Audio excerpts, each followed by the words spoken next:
설교 제목은 복종과 사랑입니다. 복종과 사랑이라는 제목으로 말씀을 나눌 겁니다. 우리가 오늘 본문을 읽었기 때문에 복종과 사랑이라는 제목이 왜 정해졌는지 여러분들도 아실 거예요. 오늘 아내들에게 주는 권면이 구체적으로 복종이라는 이름으로 나타나고요. 또 남편들에게 주는 권면은 사랑이라는 이름으로 우리에게 주어집니다. 어떻게 보면 굉장히 간단해요. 바울을 통해서 주님이 믿음의 가정들에게, 남편과 아내들에게 지금 명령하시는 겁니다. 명하시고 그리고 그렇게 살라고 강력하게 전하시는 내용은 아내들은 복종하고 그리고 남편들은 사랑하라고 말씀하십니다. 지난주에 꽤 길게 변명을 제가 좀 했죠. 변명 아닌 변명을 했습니다. 권위에 복종하는 것, 그 복종이 그렇게 나쁜 게 아니라고 여러 말로 설명을 하고 그렇게 했는데, 여전히 그 말이 뭐라 그래야 되나요? 적어도 여자분들, 우리 여성 성도들에게는 그렇게 잘 안 와 닿는가 봅니다. 인천 수목교 성도들은 조금 달라요. 하지만 바깥에는 훨씬 더, 바깥에서는 복종이라는 말은 구시대적인 말이죠. 복종이라는 말만큼 사람들의 분노를 이끌어내는 말이 없어요. 어디 가서 한번 해보셔요. 사람은 누구에게 복종해야 된다 그러면 다들 난리가 날 겁니다. 성경이 이 말을 좀 바꿨으면 좋겠는데 그럴 수가 없습니다. 예수님 그러셨죠. 여기 있는 말씀 1.1획이라도 바꿔서 가르치는 사람들, 그 사람들 안 된다. 그 사람들 천국에서 가장 작은 자 될 거다. 바꿀 수 없다라고 얘기하셔요. 바꿀 수 없는 이야기를 우리가 지금 듣는 겁니다. 그러니 시대에 뒤떨어진 이야기를 우리가 그냥 어쩔 수 없이 붙잡는다고 생각하면 그건 너무 주의 말씀과 진리에 대해서 그 무게를 우리가 가볍게 여기는 겁니다.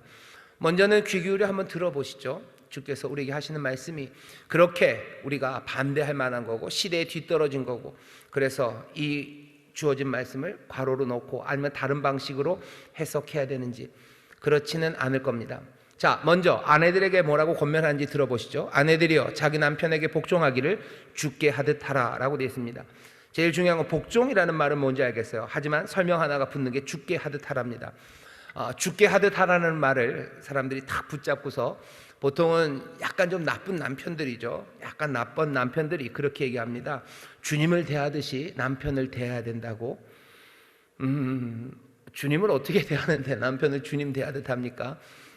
그거는 아니에요.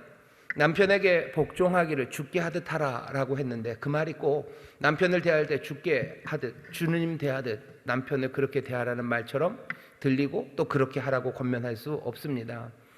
오히려 이 말씀은 어떻게 이해하셔야 되냐면요, 남편을 복종하는 것, 아내가 남편을 복종하는 그 일이 아내가 주님을 경외하고 주님을 섬기는 것, 그것과 같은 맥락에 있다는 것을 이해하라고 얘기하시는 것 같아요. 그러니 남편에게 복종하라는 말씀은 주가 주신 명령이다. 남편에게 복종하는 여인들, 아내들, 그것 주님께 복종하는 거다 하면서 복종하라는 명령을 주님이 주신 것으로 더 단단하게 묶는 것이 주께 하듯 하라라는 그 뜻입니다. 아내가 남편에게 복종하라고 하는 것은 바울의 뜻도 아니고 주님의 뜻이 분명합니다. 22절 아내들이여 남편에게 복종하기를 주께 하듯 하라 할 때 동사가 없어요. 그 동사는 앞에 21절에서 오는 걸 겁니다. 그리스도를 경외함으로 피차 복종하라. 아내들은 남편에게 복종하는데 주의 뜻이 분명합니다. 그런데 그 복종이 여기 피차 복종하라 할 때 그 복종한다는 말, 휘포타소마이라는 이야기는요, 아주 막 굴욕적으로 그렇게 끌려 들어가는 이야기가 아니에요. 뭔가 자발성이 좀 있습니다. 자발적으로 자기 자신을 복종시키는 거예요. 이 동사 형태가 좀 묘합니다. 능동태도 아니고 수동태도 아니고 약간 중간의 형태를 지녀서요, 뭔가 능동으로 하지만 수동인 것 같은 애매한 거예요. 자신을 복종시키는 거, 복종되는 게 수동태죠. 하지만 자기 자신을 복종시키면 이건 뭔가 활발하게 자기가 능동적으로 하는 것 같지만 수동적인 일을 당하는 거예요. 내가 나 자신을 복종시킵니다. 그 얘기는 자신을 복종시키는 그 일 안에는 자기의 자발성이 있는 겁니다. 아내들에게 말하는 겁니다. 아내들 자발적으로 그렇게 하시라고. 왜? 주께 하듯. 이게 주가 뜻하신 바고, 아내들 주님을 경외하고 주님께 순종하는 아내들은 자발적으로 남편에게 복종하라고 지금 그 내용을 알려주시는 거예요. 그러니 여기서 하나 마음에 두셔야 되는 건, 주께 하듯 하라는 게 주님 대하듯 남편을 대하라는 게 아니구나 하는 거 하나랑, 또 뭐예요? 이건 자발적으로 하는 거예요. 그리고 남편에게 복종하는 거, 이건 주님의 뜻이 분명합니다. 오늘 우리에게 그렇게 알려주셔요. 자, 근데 그 이유 비슷한 설명을 합니다. 왜 그래야 되는지. 23절입니다. 이는 남편이 아내의 머리됨이 그리스도께서 교회의 머리됨과 같음이니 그가 친히 몸의 구주시니라. 남편은 아내의 머리랍니다. 머리라는 의미가 갖고 있는 건 권위예요. 지도력입니다. 남편이 아내의 머리, 남편이 아내의 권위가 되어 남편이 아내를 지도할 겁니다 라는 뜻이죠.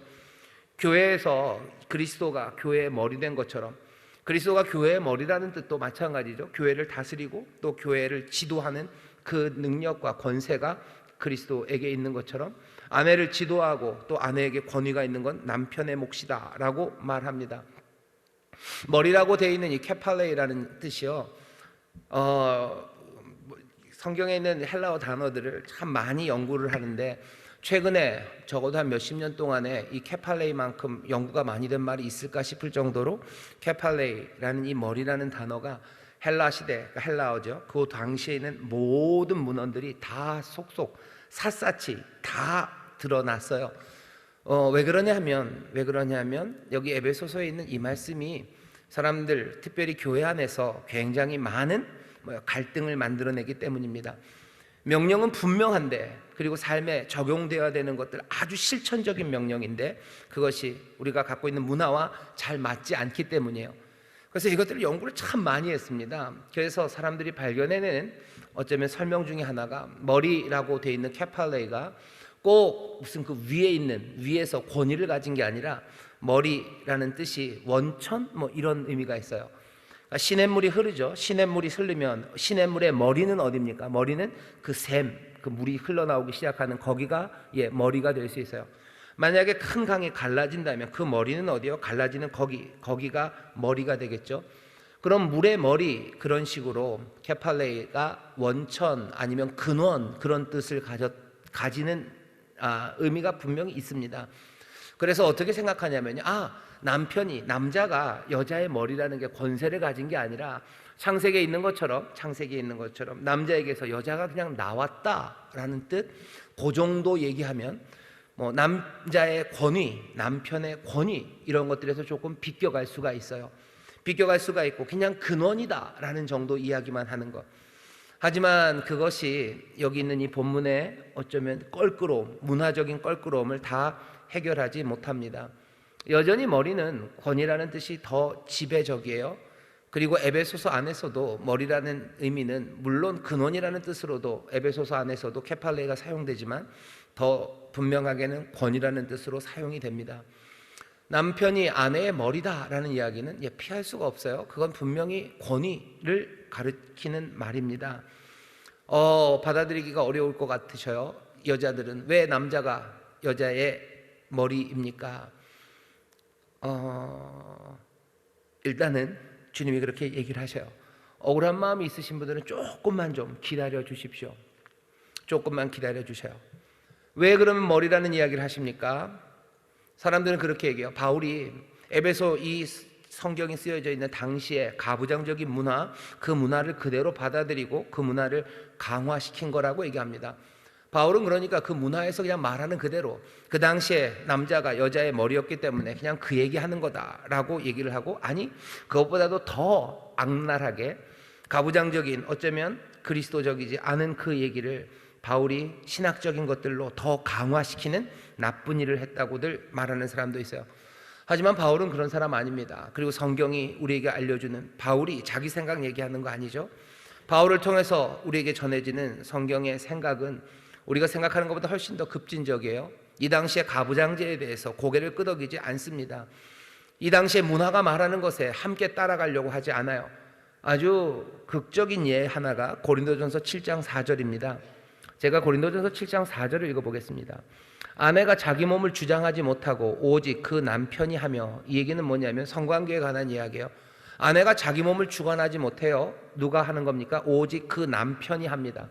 이 얘기는 뭐예요? 남편이 자자 그러면 아내는 도망 못 가요. 남편이 하자 그러면 해야 된다는 얘기예요. 얼마나 가부장적입니까? 아하, 이렇게 가부장적이야. 너무 그렇게 생각하지 마세요. 바로 그 다음 이야기는 남편도 이와 같이 자기 몸을 주장하지 못하고 오직 그 아내가 하나니. 이 얘기는 뭐예요? 여자가 뭐 성관계를 하자, 뭐 여보 오늘 밤이 그날이야. 그러면 남편은 거부 못해요. 자기의 몸을, 남편의 몸을 주관하는 건 아내입니다. 이게 가부장적인 세상에서 가당키나 한 이야기입니까? 앞에 말만 가당하죠. 아내는 자기의 몸을 주관하지 못해요. 그 몸을 주관하는 건 남편이다라는 게 가부장제가 얘기하는 방식입니다. 하지만 바로 그 뒤에 뭐예요? 남편도 자기의 몸을 주장하지 못해요. 남편의 몸을 주장하는 것은 아내입니다. 이 이야기를 하는 것이 가부장제를 따르는 그 사람이 하는 말입니까? 바울이 지금 고린도전서 바울이 하는 말이에요. 성경이, 그리고 바울을 통해서 성경이 우리에게 전하는 게 그 당시의 가부장 문화를 그대로 받아들이고 그거를 강화하는 식으로 했다는 이야기는 올바르지 않습니다. 바울이 이 남편에게 복종해라, 남편이 너희의 머리다라고 하는 것은 그 당시의 가부장적인 구조의 근거에서 하는 게 아닙니다. 하나님의 창조 질서라는, 세상의 문화와는 상관없는 하나님의 창조 질서 안에서 지금 그 말을 하시는 거예요. 그 말을 하면서도 창조 질서 안에서는 어떻게 돼서 분명히 남자에게서 여자가 나왔어요. 그리고 남자를 여자의 머리로 두셨어요. 하지만 그 여인을 그렇게 그리고 그 머리 아래 있는 여인으로 두셨지만 하나님께서 여자를 만드실 때는 돕는 배필로 만드셨어요. 이 돕는 배필은 하나도 열등하지 않습니다. 에제르라고 되어 있는 돕는 배필이라는, 돕는 자라는 뜻은요, 거의 대부분은 다 하나님에게, 주님에게 쓰는 말이에요. 주님은 주는 나의 도움이시다 할 때 그 말이에요. 어떻게 보면 평등한 것보다도 훨씬 더 약간은 더 우위에 있어요. 하나님이 주가 우리의 도움이신 것은, 주가 우리를 돕는 것은 어쩌면 우리보다 더 뛰어나기 때문입니다. 아내들을 돕는 배필로 주셨다 그럴 때 무슨 허드렛 일 하는 그 몸종으로 주신 게 아니에요. 주께서 우리를 도우시는 것처럼 그렇게 아내들은 남편을 돕기 위해서 지음 받았다고 하나님의 창조의 이야기, 그 창조의 이야기가 우리에게 전해줍니다. 여기 있는 모든 이야기들은 그 문화에 따라가면서 그 문화를 강화하는 이야기다라는 그런 비난은 사실은 합당하지 않습니다. 그리고 그 다음에 뭐라고 되어 있어요? 그리스도께서는 몸의 구주셔요. 머리이셔요. 하지만 동시에 그 몸의 구주십니다. 권위를 가지셨어요, 그리스도는. 하지만 그 권위를 가지고 뭐 하시는 거예요? 몸을 구해내시는, 몸을 보호하시는 그런 분이셔요. 머리가 권위가 있다고 해서 그냥 난폭한 폭군으로서의 머리가 아닙니다. 그리스도가 교회의 머리신데 바로 그 머리는 몸의 구주셔요. 남편이 아내의 머리 되는 건 그리스도께서 교회의 머리 된 것과 같습니다. 그리스도의 머리됨은 그러니 억압이 아니에요. 그리스도의 머리됨은 돌보심입니다. 그리스도의 머리됨은 굴림하는 게 아니에요. 돌보고, 그리고 또 그 모든 것들을 하나하나 북돋고 생명을 충만하게 하기 위해서 그리스도가 몸을 구원하시듯 그 머리가 되는 남편도 마찬가지입니다. 남편이 그래서 여자의 머리라는 게 남성 우월주의를 얘기하는 거 아니고 가부장제를 조장하는 것도 아니에요. 어디에서 발견돼요? 창조, 하나님이 세상을 창조한 이야기, 그리고 그리스도께서 구원한 이야기, 그 안에 남편과 그리고 아내의 관계를 가져다 놓는 거죠. 뭔가 생리학적으로, 아니면 뭐 사회적으로, 아니면 정치적으로, 아니면 역사적으로 남자와 여자의 관계 안에서 남편과 아내의 관계를 우리에게 설명해주고 그 안에서 지켜야 될 도리를 말하는 게 아닙니다. 전혀 다른 얘기를 하는 거예요. 전혀 다른 얘기예요. 하나님의 창조의 이야기, 예수 그리스도의 구원의 이야기, 또 그리스도를 통해서 세상의 만물을 통일해 가시려는 하나님의 그 비밀의 뜻 안에 결혼 관계라는 게, 남편과 아내의 관계라는 게 자리 잡은 거지, 지금 성경은 세상의 문화를 그대로 따라가는 그런 이야기 하는 것 아닙니다.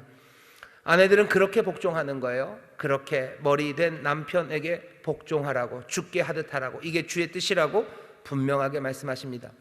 남편들에게 주시는 의무는 25절서부터 나옵니다. 남편들에게는 뭐라고 얘기하셔요? 아내들은 복종하라고, 하지만 남편들은 사랑하라고 합니다. 남편들에게 사랑하라고 하는데 남편들은 이 의무를 배우는 게 늘 어려워요. 남편들은 사랑하는 거 참 힘들어합니다.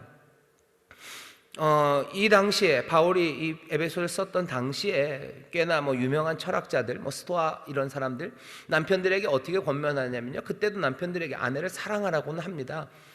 아내를 어떻게 해라, 해코지 해라, 누가 그렇게 가르치겠어요? 사랑하라고는 하지만 그 사랑은 우리가 아는 것처럼 아가페의 사랑은 아니에요. 필레오, 어쩌면 형제 간의 사랑, 그렇게 잘 해줘라, 이 정도죠. 하지만 오늘 본문에 나오는 사랑은 아가페입니다.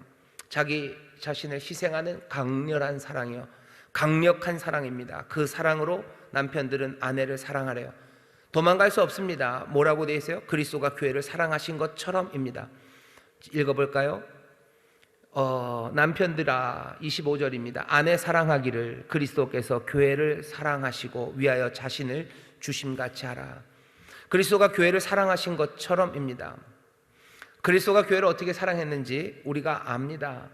그리스도가 교회를 위해서 어떻게 헌신했는지를 우리가 압니다. 그 그리스도의 사랑이에요. 그런데 오늘 본문을 보면요, 그냥 그렇게 사랑이라고 애매하게 놔두지 않았어요. 사랑이라고 얘기하더니 그 뒤에 이어지는 말들을 보십시오. 계속해서 읽겠습니다. 그리스도께서 교회를 사랑하시고 위하여 자신을 주심같이 하라. 사랑하셨어요. 그리고 어떻게 하셨어요? 두 번째, 자기를 주셨습니다. 자기를 주시고 끝내요? 아니요, 자기를 주시고 끝내지 않습니다. 26절입니다. 이는 곧 물로 씻어 말씀으로 깨끗하게 하사. 깨끗하게 하셨어요, 교회를. 그리고 어떻게 하셔요? 거룩하게 하셨어요.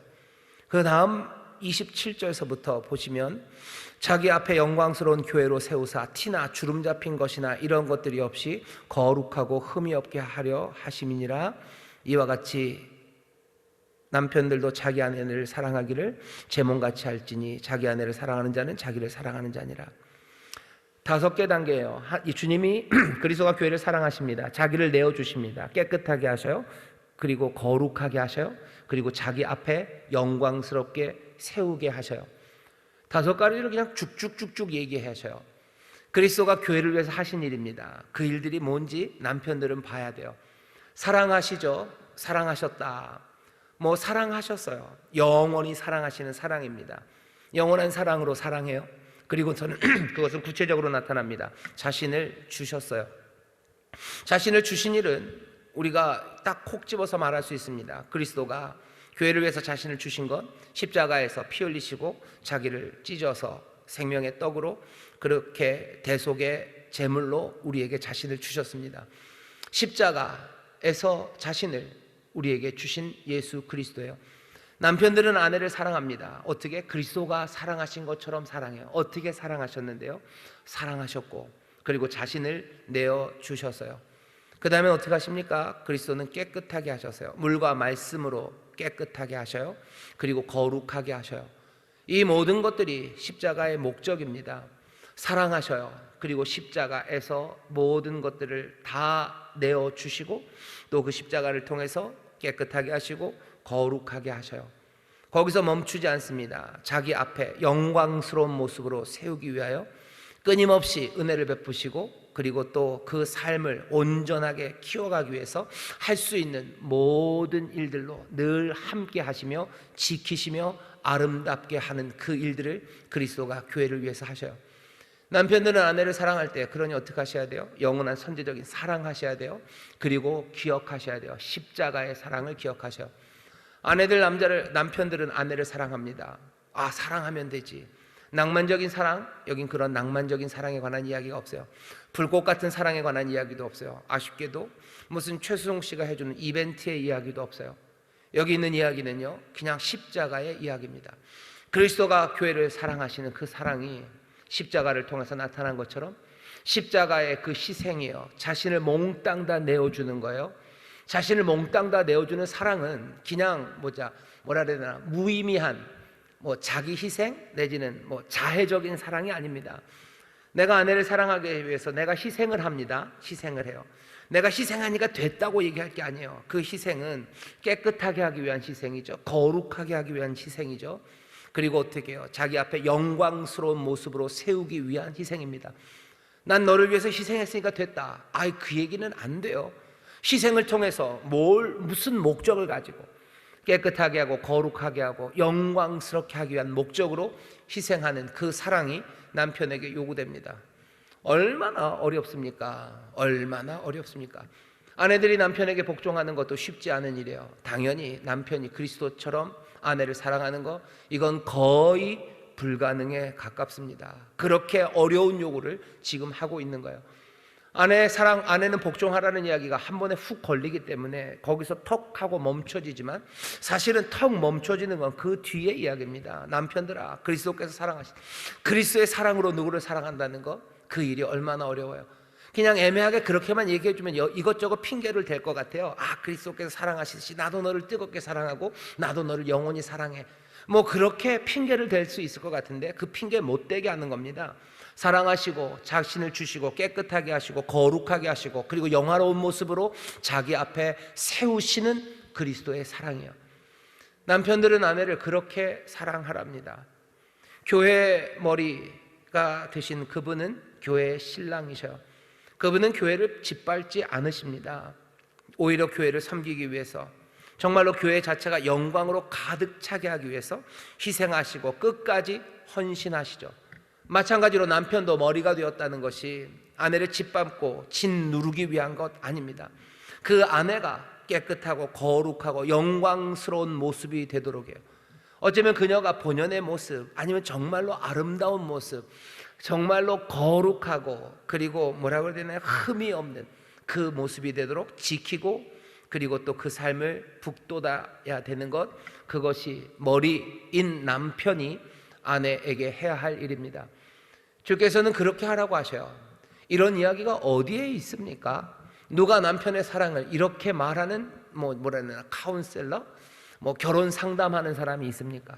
누가 남편에게 십자가를 지신 그리스도처럼 모든 죄를 다 담당하시고 십자가 지신 그 속죄의 사랑으로 남편이 아내를 향한 사랑이 그래야 된다고 감히 말하는 사람이 어디에 있어요? 하지만 여기 지금 이 이야기를 하시는 거예요. 남편들아, 너희들 교회의 머리 되신 그리스도가 그 몸인 교회를 사랑한 것처럼 너희들 그렇게 사랑하라고, 자신을 내어주신 것처럼 사랑하라고, 깨끗하게 하고 거룩하게 하고 영광스러운 모습으로 그 앞에 세우기 위해서 티나 흠이 없게 하시는 그 은혜, 그 사랑으로 사랑하라고 남편에게는 그 얘기를 하십니다. 그리고 나서는 갑자기 28절이 좀 맥이 빠져요. 그리스도의 위대한 희생의 사랑, 변함없는 그 섬김의 사랑, 생명을 북돋는 어쩌면 감당하기 어려운 사랑으로 사랑하라고 얘기하더니 28절입니다. 이와 같이 남편들도 자기 아내 사랑하기를 제 몸과 같이 할지니. 얘기가 훅 달라지죠.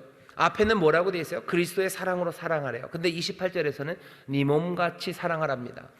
이 이야기도 만만치 않아요. 이게 황금률이죠. 네 몸처럼 사랑해라, 누가 너에게 베풀고자 하는, 네가 받고자 하는 대로 너 줘라 하는 것, 그런 식입니다. 황금률도 꽤나 멋졌는데 그리스도의 사랑 그 뒤에 붙으니까요, 이건 뭔가 좀 맥 빠지는 이야기 같아요. 아내들 기대가 됐었죠. 내 남편이 그리스도가 사랑하시듯이 그렇게 나를 사랑한다면 너무너무 황홀할 것 같아요. 근데 28절을 읽어보니까 뭐라고요? 그냥 네 몸을 사랑하듯이. 아, 이런 찜찜하네 하는 생각이 드실 겁니다. 나쁘지는 않아요. 하지만 앞에 있었던 그리스도의 사랑에 비하면 이건 조금 초라해 보이기도 합니다. 그리스도의 사랑의 그 고상한 데서 황금률로 어쩌면 한 단계 내려온 것 같아요. 왜 그렇습니까? 바울이 아마도 현실주의자이기 때문입니다. 그리스도의 그 완전하신 사랑, 그 희생의 사랑, 그 사랑을 남편들이 알기도 어려워요. 사실은 앞에 3장에서 바울이 했던 기도 생각나시죠? 그 사랑의 깊이와 넓이와 그 풍성함을 너희가 알기를 바란다고. 아무리 생각해도 그 사랑의 온전함을 다 깨닫기도 어려운데 그것으로 사랑한다는 것, 그건 어쩌면 거의 불가능에 가까울 정도로 그렇게 어려운 일일 겁니다. 그러니 바울이 조금은 현실적이 되는 것 같아요. 기준을 현실의 가정생활에 적용하기 위해서 훅 내려옵니다. 황금률 거기까지만이라도 하라는 거죠. 자기 자신을 얼마나 사랑하는지는 자기가 알아요. 그리스도의 사랑은 내가 다 모릅니다. 하지만 내가 내 몸을 사랑하는 거, 그건 내가 좀 아니까 그것으로라도 그렇게 자기 육체는 그래도 돌보니 남편들아 아내를 돌보라고 얘기합니다. 오늘 이 말씀에는 조금 뭐라 해야 되죠? 그냥 한 발 물러나는, 불쌍히 여기는, 어쩌면 첫 번째 요구가 너무 위대하고 황홀했기 때문에 그것들을 감당하지 못할 사람들에게 어쩌면 차선책을 주시는 것 같습니다. 이 차선책만 해도 나쁘지는 않아요. 그러니 여전히 조금은 아쉽죠. 남편들은 어떻게 하셔야 돼요? 그러니 반대로 가시면 됩니다. 먼저는 어디서부터 시작하시면 돼요? 황금률서부터 시작하는 거죠. 나 자신을, 내 몸을 사랑하는 것처럼 내 아내를 사랑하기 시작해요. 그리고는 거기서 멈출 수 없습니다. 그리스도께서 교회를 사랑하셨던 것처럼 그 내어주시는 사랑과 그리고 끝까지 내 목적이 아니라 내 아내의 깨끗함과 거룩함과 그 영광스러움, 생명의 풍성함과 티나 흠이 없고 주름 잡힌 것 없게 하려는 그 사랑의 성실함으로 사랑하려는 그 목표, 그 꿈들을 끝까지 놓치면 안 됩니다. 그게 오늘 에베소서에서 남편들에게 주는 권면입니다. 그리스도의 교회를 향한 희생적인 사랑, 또 자기 몸을 사랑하고 돌보는 그 사랑을 붙잡고 남편들은 아내를 사랑하라고 우리에게 말씀해 주십니다. 이 이야기의 끝엔 이렇게 붙어 있어요. 제가 28절 29절 계속 이어서 읽어보겠습니다. 이와 같이 남편들도 자기 아내 사랑하기를 제 몸과 같이 할지니 자기 아내를 사랑하는 자는 자기를 사랑하는 것이라. 누구든지 언제든지 제 육체를 미워하지 않고 오직 양육하여 보호하기를 그리스도께서 교회를 보양함과 같이 하나니. 그리스도가 보양하는 것처럼, 그 몸을 돌보는 것처럼 너희들도 네 몸들을 돌봐라. 그리스도의 희생, 거기까지는 아직 못 갔어요. 거기 그 꿈들은 놓치지 말고 지금 돌보는, 그 몸을 돌보는, 거기서부터 시작하라는 거죠. 그 다음에 30절입니다. 우리는 그 몸의 지체임이니라. 이러므로 사람이 부모를 떠나 그 아내와 합하여 그 둘이 한 육체가 될지니 이 비밀이 크도다. 내가 그리스도와 교회에 대하여 말하노라. 31절 32절에 있는 말씀은 창세기 말씀입니다. 창세기 2장 24절의 말씀이요, 그 말씀은 남편과 아내에 관한 이야기였는데 그 이야기를 해놓고 바울이 뭐라고 그래요? 이건 그리스도와 교회에 대하여 말하는 거다라고 다시 뭔가 화제를 조금 바꿉니다. 이 얘기는 뭐라 해야 되나, 굉장히 아름다운 이야기예요. 남편과 아내 이야기를 하면서요, 바울이 창세기를 인용하더니 그 창세기의 인용에다가 다른 색깔 하나를 훅 붙인 거예요. 그리스도가 교회의 신랑임을 우리에게 보여주는 거죠. 어떤 방식으로요? 그리스도, 그분은 자기 아버지의 집을 떠납니다. 메시아는 자기가 있던 가정을 떠나요. 그리고 신부를 찾아서 옵니다. 그리고는 그 신부와 한 몸이 돼요. 창세기 2장 24절의 그 말씀을 어디에다가, 그리스도가 교회와 하나 된 그 사건에다가 가져다 붙이는 거예요. 그러니 우리의 한 몸됨, 그리고 한 부부로서 살아가는 그 삶이 어느샌가 그리스도가 아버지의 집을 떠나서 교회와 하나 된 그 신비와 같이 겹쳐지기 시작하는 겁니다. 우리가 사랑해야 될 것 같아요. 남편은 아내를 사랑해야 될 것 같아요. 아내는 또 성심으로 남편을 돌보고 복종해야 될 것 같아요. 왜? 그리스도 안에서 한 몸 된 사람들, 그리스도의 그 만물을 통일하게 하시려는 그 위대한 그 역사의 그 비밀, 신비 안에 남편과 아내 한 몸이 된 그들이 들어있기 때문입니다. 남편은 사랑해요. 아내는 복종합니다. 그 일은 그러니 그 당시 헬라 시대의 가부장적인 문화를 어쩔 수 없이 따라가는 것도 아니고 아주 음흉한 계획으로 가부장제를 강화하려는 시도들이 거기 들어가 있는 것도 아니에요. 하나님께서 우리에게 보이신 놀라운 그리스도의 신비와 그 비밀 가운데 하나가 되게 하신 남편과 아내는 그 신비 안에서 아내는 남편에게 복종하고 남편은 아내를 사랑합니다. 주께 하듯 주의 뜻 안에서 주의 뜻으로 알고 그렇게 복종해 나가요. 남편은 그리스도의 희생의 사랑, 그것들을 놓치시면 안 돼요.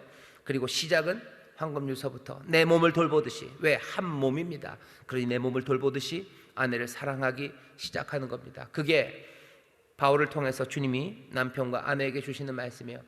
이 말씀은 문화적으로 흔들리지 않습니다. 왜? 여기 있는 이 말씀은 문화적으로 하나도 근거를 찾지 않아요. 여기 있는 모든 말씀들은 창조의 이야기들과 그리스도를 통한 구속의 이야기들, 그리고 하나님의 놀라운 신비 안에서 우리에게 주어진 말씀이지, 당시 문화, 경제적인 조건들, 아니면 무슨 생물학적인 조건에 따라서 아내는 이래야 되고 그리고 남편은 이래야 된다고 가르치는 게 아니에요. 그러니 이 말씀은 지금도 우리에게 참입니다. 왜요? 당시의 문화에 걸려 있는 게 아니에요. 우리의 지금 현재 문화에 걸려서 이 문화를 피해가는 것도, 강화하는 것도, 여기에서 지금 지지고 볶고하는 거 아니에요. 하나님이 세상을 만드신 창조의 이야기와 그리스도 십자가, 그 놀라우신 신비 안에 남편과 아내가 지금 들어가 있는 거니, 우리가 그 창조의 세상에서, 그리고 또 그리스도의 구원과 그 신비 안에서 살아가는 사람들로서 남편과 아내는 한 몸이 되어 아내는 복종하고 남편은 사랑하는 겁니다. 세상의 문화가 바뀐다고 해서 모르겠어요. 얼마나 더 급격하게 변해서 몽땅 다 여자가 대장이 되고 남자는 아무것도 아닌 세상이 되더라도 교회는 여전히 이 이야기를 할 겁니다. 왜? 이 말씀은 문화에 얽혀 있는 말씀이 아니기 때문입니다.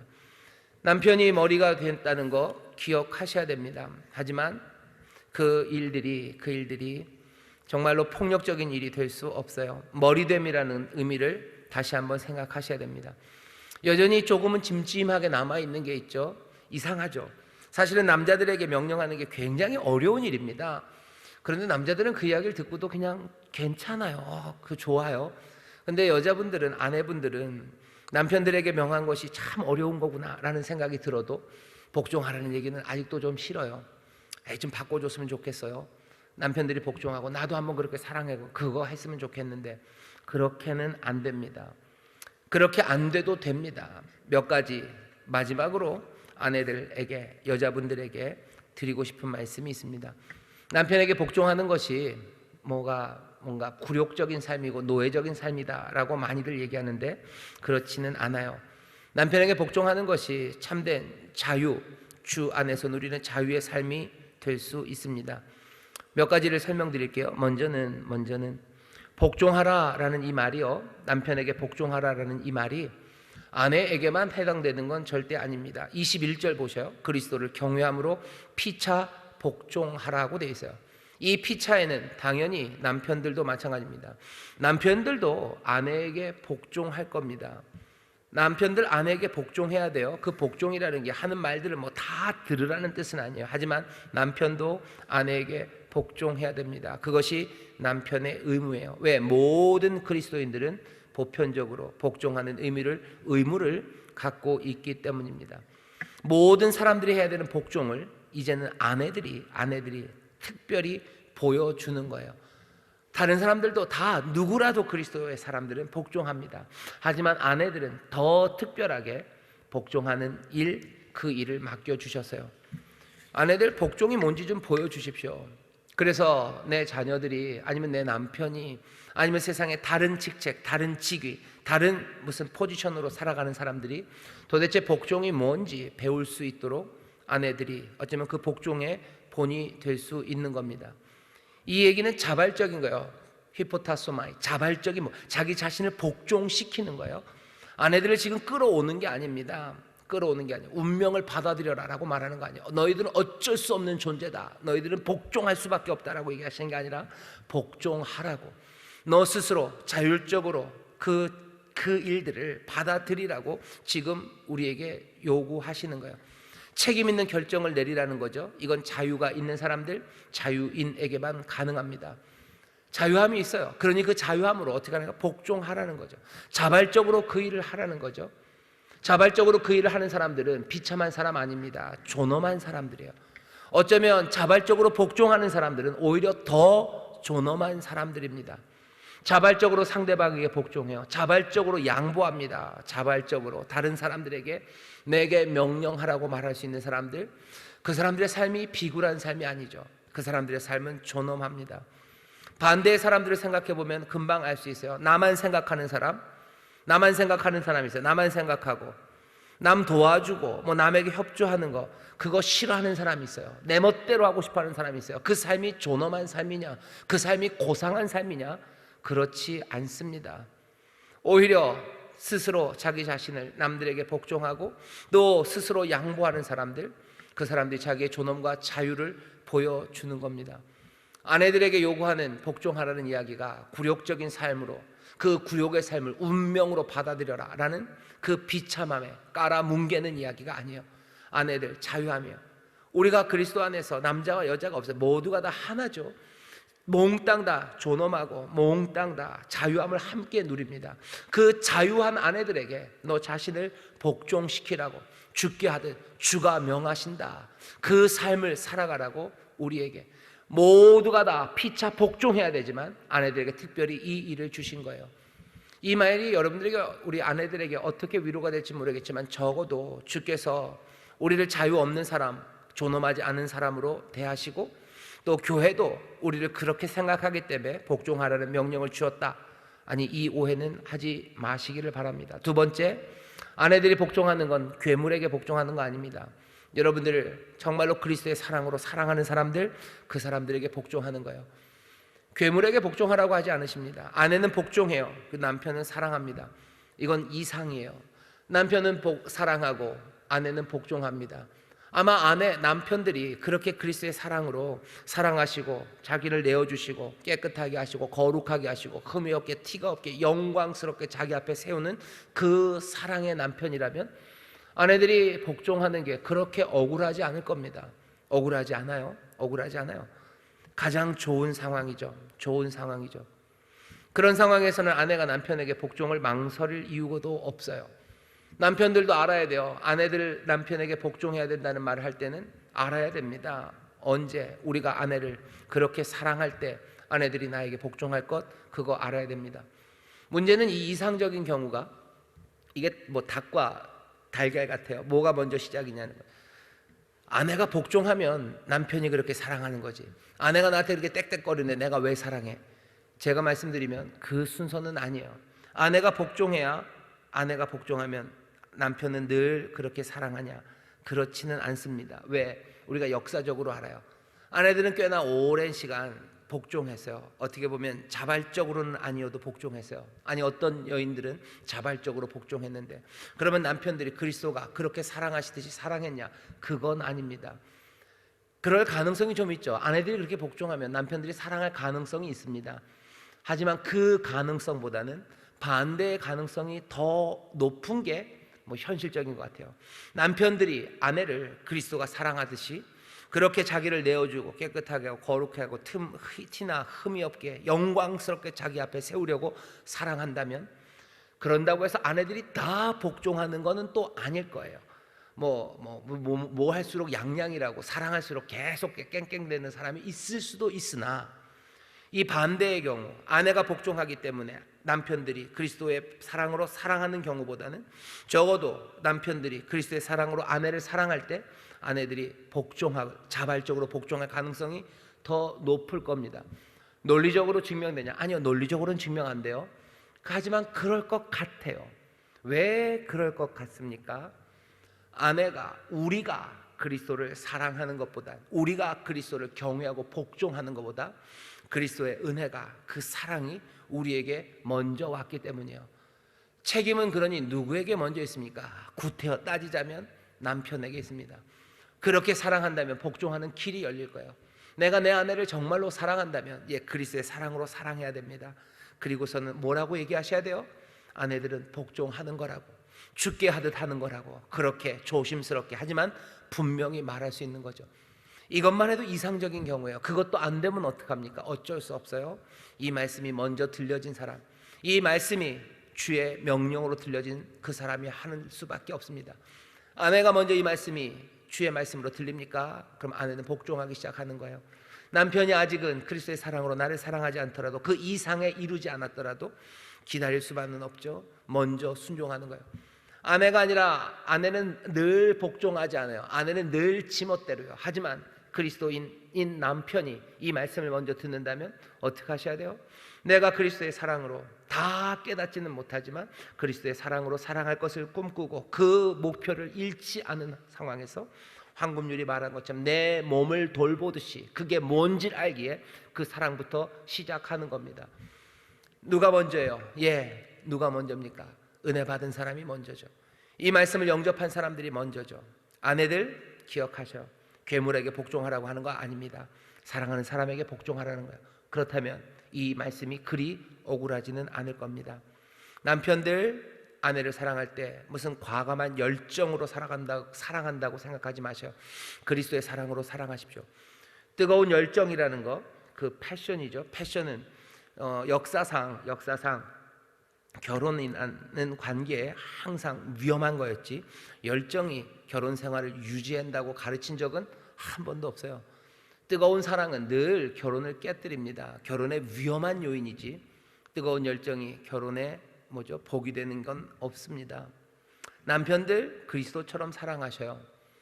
그리고 아내들도 그렇게 기대하셔요. 내 남편이 뜨거운 열정으로 나를 사랑할 것, 그거 기대하지 마시고 그리스도의 사랑으로 나를 사랑하는, 온전한 자기 희생으로 사랑하는, 이거보다 더 높은 사랑의 기준은 없습니다.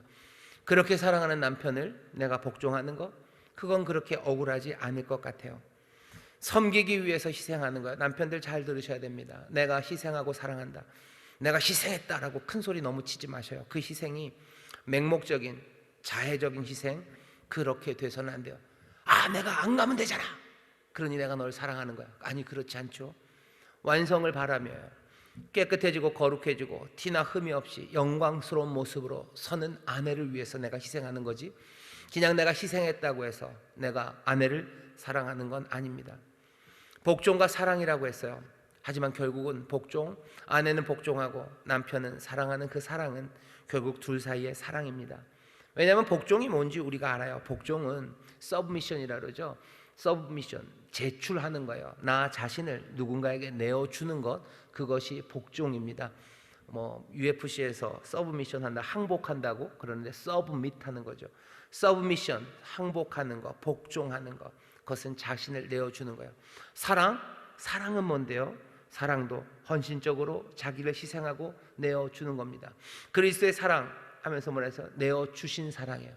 복종도 나 자신을 내어주는 거고, 사랑도 아가페의 그 사랑은 헌신적으로 자기 자신을 희생하고 내어주는 겁니다. 그러니 복종과 사랑은 그리 멀지 않아요.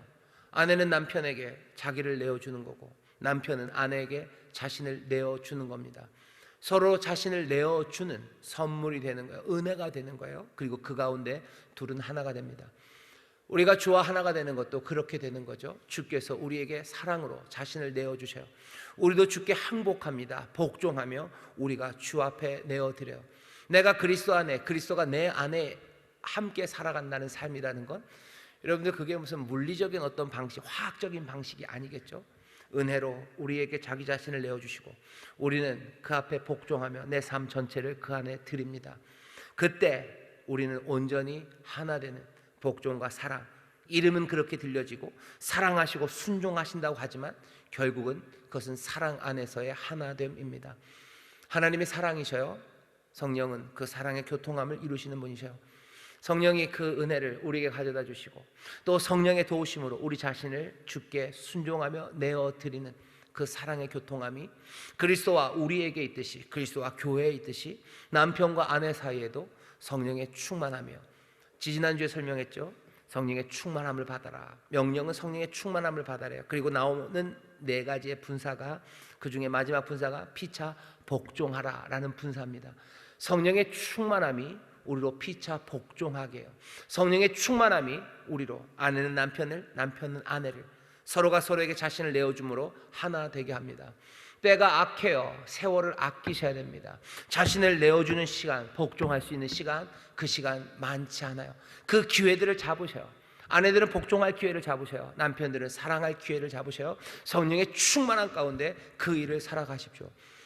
이게 세상의 문화가 가부장적인 문화를 우리가 대변하는 말입니까? 여기 어디 가부장적인 문화에 대한 온갖 악함이 있습니까? 여기는 하나님의 창조와 하나님의 창조의 선하신 뜻과 그리스도 놀라우신 구원의 역사와 그 가운데 우리를 하나 되게 하시려는 그 놀라운 신비만이 여기에 있을 뿐입니다. 우리는 이 신비 안에서, 그리고 이 하나님의 창조와 그리스도의 구원함 안에서 우리가 살아가야 될 길을 발견하는 사람들이에요. 세상의 문화 따라가는 사람들은 아니고, 역사적인 것 아니면 무슨 심리적인, 아니면 무슨 육체적인 호르몬에 따라서, 아니요, 그렇게 아니라 하나님의 창조와 구원, 그리고 그 놀라운 신비 안에서 살아가는 사람들, 그 길이 가장 분명하고 그리고 먼저 보여야 되는 그곳은 부부, 남편과 아내 사이의 복종과 그리고 그리스도의 사랑이라는 그 온전한 하나됨입니다. 성령의 충만함으로 이 일을 이룰 수 있어요. 기도하십시오. 이건 이상입니다. 꿈 같은 이야기죠. 하지만 이 이상을 포기할 수는 없어요. 누구라도 먼저 성령 충만함을 기도하며 내게 주신 그 권면의 말씀들을 하나씩 내가 감당해 가며 이것들이 온전히 이루어지기를, 내가 해야 되는 내 파트가 온전해지기를, 그리고 그 반대 파트에서도 온전함이 이루어지기를 서로 기도하며 성령 안에서 하나 되어 가야 합니다. 이게 성령으로 충만한 그리스도의 사람들, 그리스도의 믿음의 가정이 살아가는 길입니다. 아내들, 남편에게 복종하십시오. 성령에 충만하여 그 일하시고, 남편들, 아내를 그리스도가 사랑하시듯이 사랑하고 내 몸처럼 아내를 사랑하기 시작하셔. 성령님의 도우심이 필요합니다. 술 취하시면 안 돼요. 세상의 다른 것에 취해서 말도 안 되는 대안들, 말도 안 되는 설명들, 그것 때문에 절뚝거리지 마시고 이 약한 세대에 세월을 아끼며 성령의 충만함으로 복종하시고 사랑하시는 그 신비한 은혜를 여러분 함께 누리시기를 주의 이름으로 축원합니다. 기도하겠습니다. 하나님 감사합니다. 우리의 삶이 꽤나 많이 이루어지는 곳입니다. 우리가 은혜를 누려야 되는 곳이고 우리가 하나님의 신비를 체험해야 되는 곳이 어디 그리 많습니까? 아버지 하나님, 우리가 가정에서 매일매일 마주하는 우리 남편과 아내들이 아버지 하나님 정말로 성령의 충만한 가운데 복종하고 사랑함으로 정말로 주가 주시는 귀하신 은혜를 함께 누리며 하늘의 복을 받아 정말로 점점 더 기쁨과 감사가 넘치는 귀한 가정 이루게 하여 주옵소서. 감사드리며 예수님 이름으로 기도하옵나이다. 아멘.